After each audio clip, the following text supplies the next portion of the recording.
welcome to Property Question Time, the show where you get to ask your questions to our panel of industry experts. And today's no exception. We've got three fantastic experts here to join me. First up, we've got Satyen Lakhani, who is the Director of Market Invest. Then we have Tomer Aboody, who is Director of MT Finance, and Paul Mahoney, the MD of Nova Financial.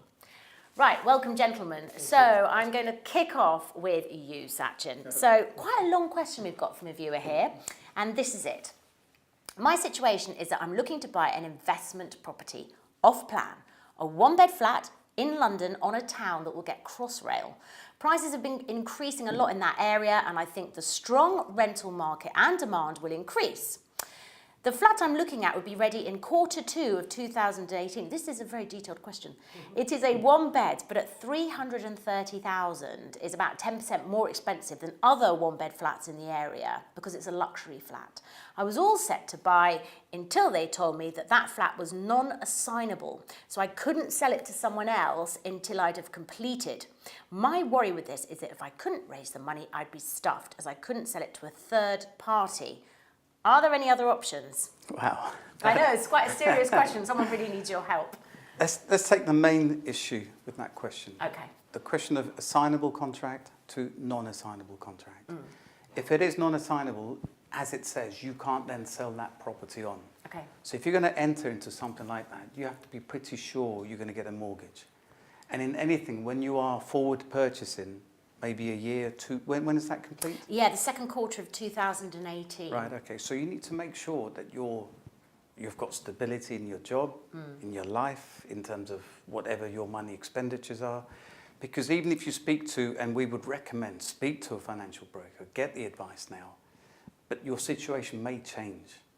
So by having a non-assignable contract really sticks you to that. There's nothing else you can do.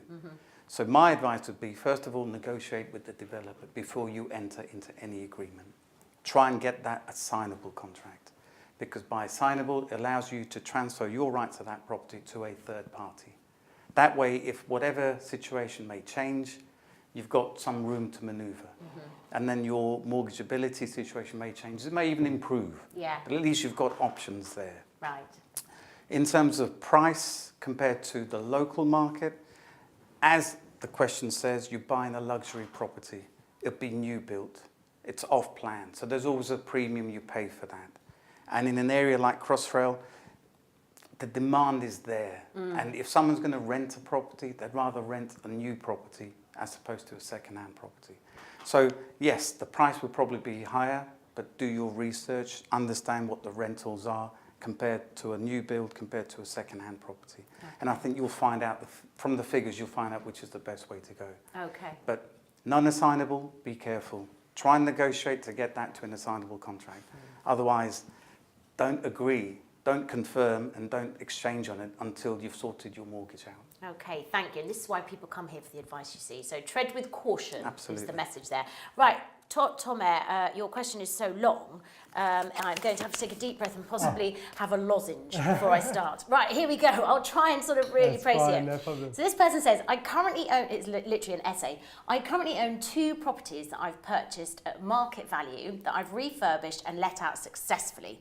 After doing a 4 to 6 month overseas deployment, I've come back, quite a bit of cash in the bank. Being young and single, ready to mingle, they didn't write that.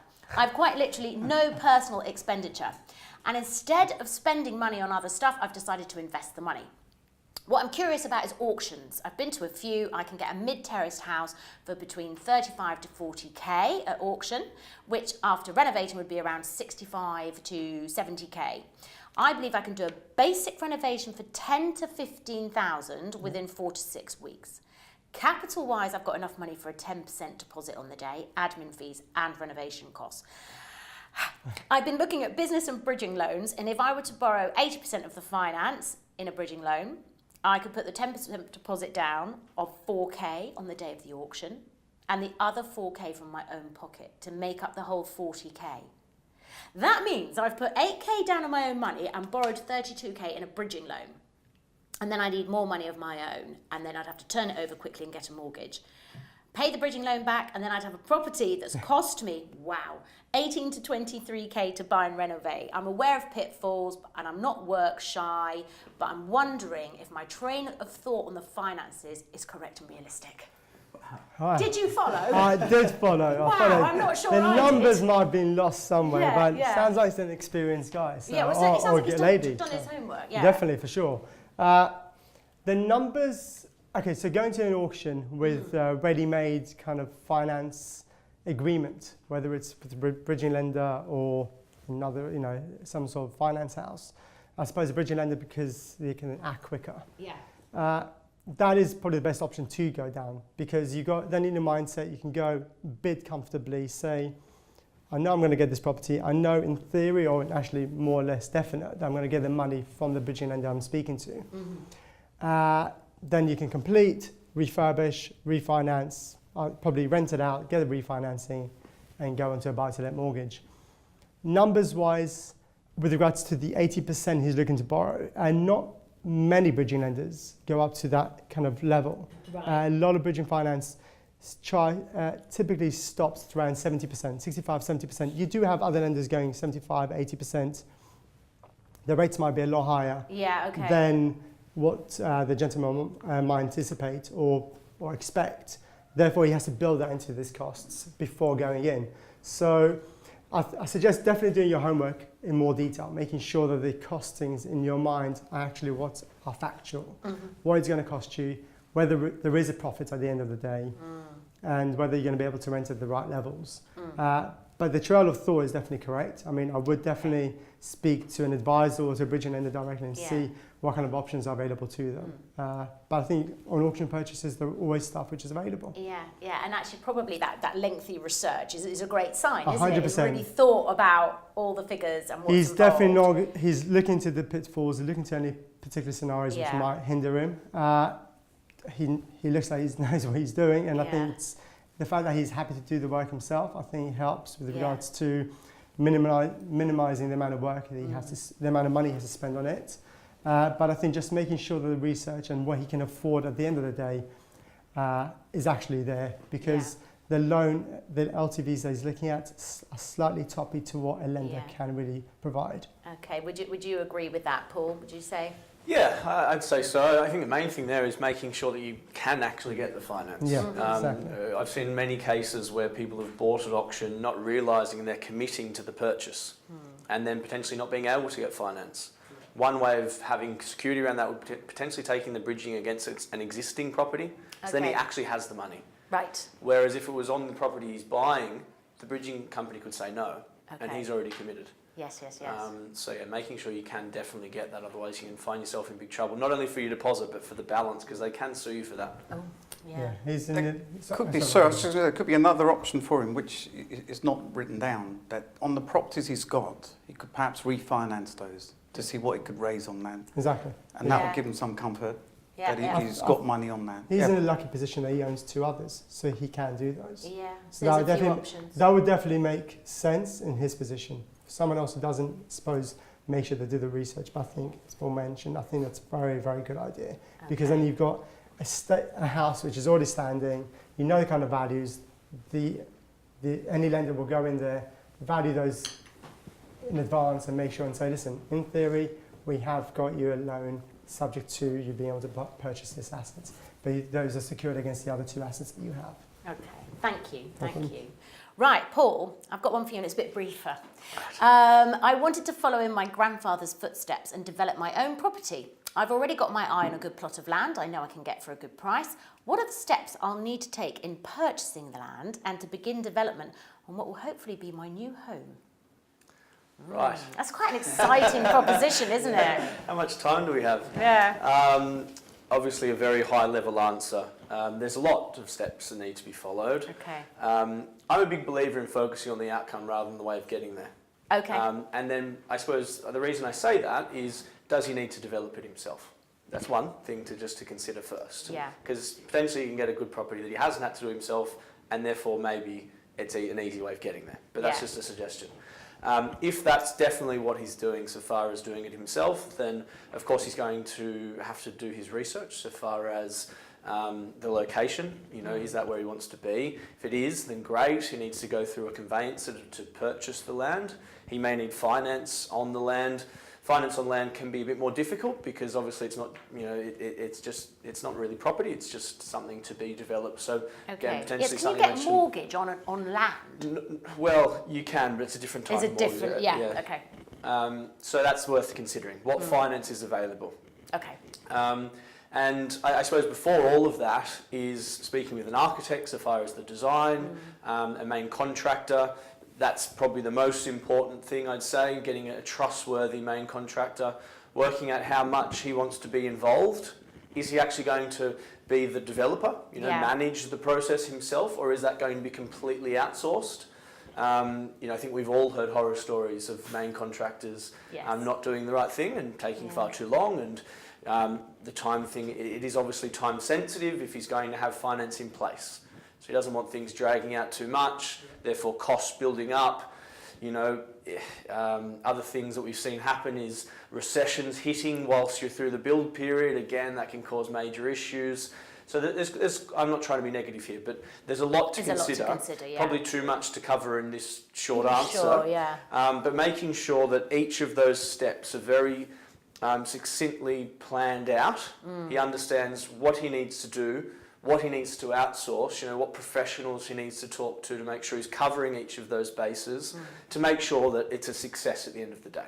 Yeah, and I think what you're saying is, from the perspective of people who've done this and really understand, and there's that slight worry, isn't it, when it's somebody's dream. Yeah. It's like, it's really hard work and it's really complicated, really stressful. A bit of a buyer beware comment there, because we meet with people like this all the time, and I think potentially homes under the hammer, sort of makes it look really easy. So making sure that he's aware of what's involved. Okay. As opposed to just rushing in. Yeah, really understand the undertaking. Yeah, okay. I think also, again, this is his dream home. You don't want it to be a nightmare, so you should also consider another exit strategy if things go wrong. Is he buying somewhere that he can sell to someone if things don't work out? Yeah, okay. Think of that option as well. Have that part of your things to do list.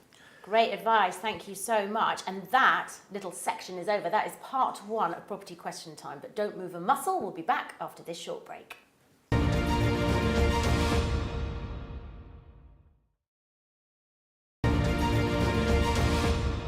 Hello and welcome back to part 2 of Property Question Time with me, Gemma Forte, and my 3 panellists, who today are Satyen, Tomer and Paul, all industry experts.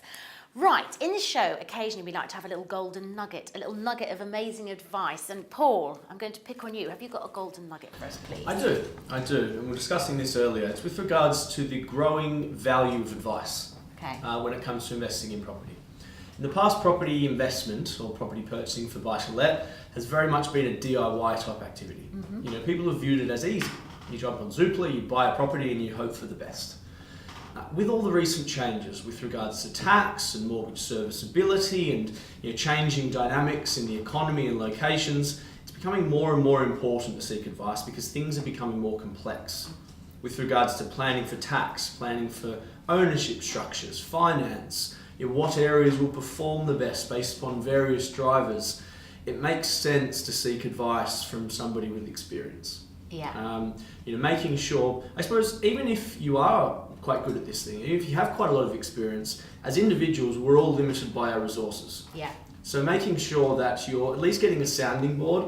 We all like to think we're completely commercially minded and unemotional, but we're emotional beings, and sometimes we put on the blinkers. So getting advice, making sure you're doing the best possible thing for you, and then you have the most confidence and the most clarity as to why. Yeah, and I totally get that. I mean, because years ago, it was almost more difficult not to make money, wasn't it? It was just sort of when property was really spiralling, and it's just not like that anymore, is it? No. Much more difficult. And you hear stories of people who've invested and then actually it's gone the other way. It's quite frightening. So yes, that makes sense to me. Get some professional advice. We like to think we're all experts, but we're not. So Satyen, I've got another question for you here from somebody who says, I'm looking at buying an off-plan property, but I'm new to this kind of stuff, and I'm a little confused on how the payment/mortgage works. How does the bank, this is a fair enough question, how does the bank value the property when it isn't built yet? Or do I just apply for a mortgage once the building is completed? That is a very good question, very common question, and no simple answer, other than you've got to look at the detail. So there'll be a payment plan from the developer. They'll ask for a deposit to be put down to reserve the unit. That usually is non-refundable. So be careful on that part. Are you prepared to give up? It could be, I think, £2,000. It could go up to £5,000. So be careful that, are you okay to give that up? Mm-hmm. Mortgage-wise, yes, take advice. As Paul said, take advice from whatever angle you can get, because you want to make sure you've got something and you're in the position where you can apply for a mortgage and pass the mortgage questions that the lenders are going to ask you. Payment plan-wise, you put down your reservation fee, and then your lawyer will start to do their work to make sure that the property is going to be where they say it's going to be, the developer is who the developer says he is, even to the point where they are going to build this property out. And on that basis, your lawyer will give you the advice that, look, we're comfortable, we can exchange on this. And on exchange of contracts, really the norm is 10% to put down at that point. Okay. And then if it's going to complete when it's off plan, it could take another 12 months. So again, you need to make sure you're up to date with your mortgage knowledge, go back to your financial advisor, make sure they're aware as to what position you're at. And I think this is the hard part, but you also want to try and see who else is buying in that development.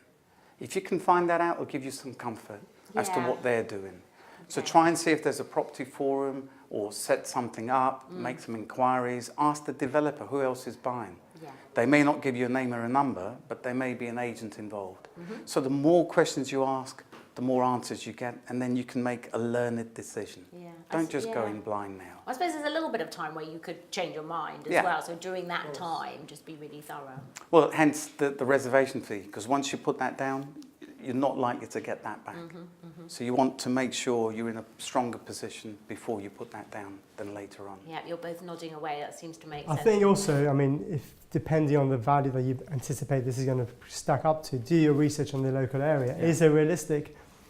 A one-bedroom flat in this location is going to go for £500,000, or is actually more the pricing?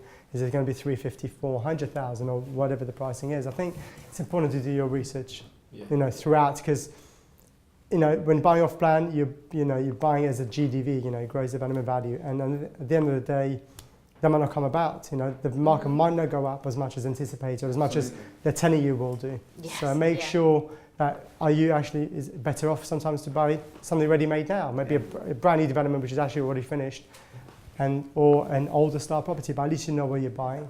I think you've got to weigh it up. When you buy off plan, there is a risk. But that risk comes with reward, that if you buy in early, when the market goes up, you're going to make money early. Yeah. But if you wait till it's completed, at least you're safe, it's built. Yeah. Yes. But then you're paying at a higher price perhaps. So it's getting the best out of your position you're in, really. So information is really key in that. Having the information available to you, not rushing in. The research, due diligence, so that you make an aware decision as opposed to a blind decision. Okay, so just be informed is the message there. Thank you. Okay, Tomer, moving on to your question. Are there any bridging companies who will do a loan for an uninhabitable, I find that hard to say, property? A derelict property. We need to borrow 55% of the hammer price until we can get planning permission for restoration, which will allow us to get a mortgage. Verbal approval of our plans has been given by the local planning officer and the building society in question. This is what bridging is really about. Okay. So you should be, most bridging lenders, if they truly are bridging lenders, will lend you on uninhabitable properties. Mm-hmm. Because if they didn't, well, the bank might as well lend against you because it's actually cheap. But it's typically a bridging lender will come in, lend you the money in order to buy the property, maybe even do the works. Yeah. Get it to an habitable state where there's kitchens, there's bathrooms, roof, windows. You then rent it out and refinance with the mainstream lender, with one of the bigger banks. That is a true bridging style. That is what they're there for. And at 55% loan to value, you have a flood of lenders out there being able to assist you and good ratings, good rates. So definitely. Very reassuring on that one. Okay. Paul, what really goes into developing big-scale buildings that people like myself, i.e. members of the public, are completely unaware of? That's interesting. Yeah, come on then. We want the behind the scenes. Behind the scenes on development, again, it's a fairly broad topic, but what goes into developing high-scale developments that the general public are unaware of? Okay, I suppose finding sites, getting planning. Generally developers will aim for sites that might already have a good planning history. So give me an example of something that you might change one thing into another, like as in a site that changes completely. Yeah, well, there's a lot of permitted development happening at the moment. So generally commercial buildings, often office buildings, being converted to residential. Okay. In some cases, for example, in Manchester, there's a lot of cotton mills being converted to residential. Right. You need to be a little bit careful there because, especially in more regional areas, although lenders don't explicitly tell you they don't like them, they don't. Right. So there has been some issues there associated with permitted development conversions in more regional areas, but in major cities, generally it stacks up because lenders are most concerned about demand. Okay. People actually wanting to live in them. And I'm interested. Sorry, I'm interrupting. Is the demand, there's a big shortage obviously of affordable housing, but there seems to be lots of luxury flats that are made, and at a certain point will it be like we've got enough luxury flats, the market's going to have to change a bit, or? Well, I think that's a fairly high level question because it depends on the location. Okay, yeah, different areas. Whenever you look at supply and isolation in any major city, it will seem like a lot. Yeah. But when you balance it out with demand, certainly in the UK, there's a major undersupply. Right. Of everything. Of pretty much everything. Right. I mentioned Manchester. The Manchester City Council says they need 5,000 new units per annum over the next 10 years. Wow. There's currently a backlog of 40,000, and the average for the past 5 years has been 1,250. So although there's quite a big pipeline now in Manchester, it's still nowhere near enough to make up the backlog. Because people are leaving London and going to Manchester and just migrating to Manchester is quite very strong. Yeah. Oh, England's becoming a lot smaller. Yes. So they're investing in different areas. It's not just all about London now. It's about northern cities like Manchester, like I suppose the Midlands, like Birmingham, Liverpool, Leeds. Yeah, London's had it. I think even if you look at the national average, and whichever government's been in for the last 15, possibly 20 years, they've been short on their target to build new build properties. Yeah. So supply is just not there at the moment, and the demand keeps growing up, and that's where the pricing goes up. So put some figures on that. The government target is 300,000 per annum, and the average for the past 10 years has been 150. Right. So it's about half. Now to get that to double, overnight is just not going to happen. But this is great news for developers, for builders, for people in that kind of industry. It's good for property prices. Yeah. It's hard to argue that over the mid to long term that in a market like that prices won't rise because they just will. Under supply and over demand, it will continue to rise. As long as financing is available. So for the end buyer, for the end consumer, for the developer themselves. I mean, there's a lot of money out there. But you want it to trickle down to the actual borrowers themselves. It's quite interesting times, isn't it, though, as Very well, much so. Not knowing what's happening with interest rates going forward and everything. So many different pieces to think about. I think the plus side from a developer point of view is that even with Brexit, even with not knowing what interest rates would do, the demand still outstrips the supply. Okay. That equation is not going to go away. Yeah. Well, that's probably quite reassuring for everybody that owns a home Absolutely. already as well, and Absolutely. looking to develop, not in London, somewhere else. Thank you so much. I found that really, really fascinating, and I hope that you did too. So you must get in touch if you would like to put any questions to us here at the show, and hopefully you'll see them on your TV soon. So all the information is scrolling across your TV sets right now. Do get in touch. We'd love to hear from you. And in the meantime, thank you very much, Satyen, Tomer and Paul. Thank you.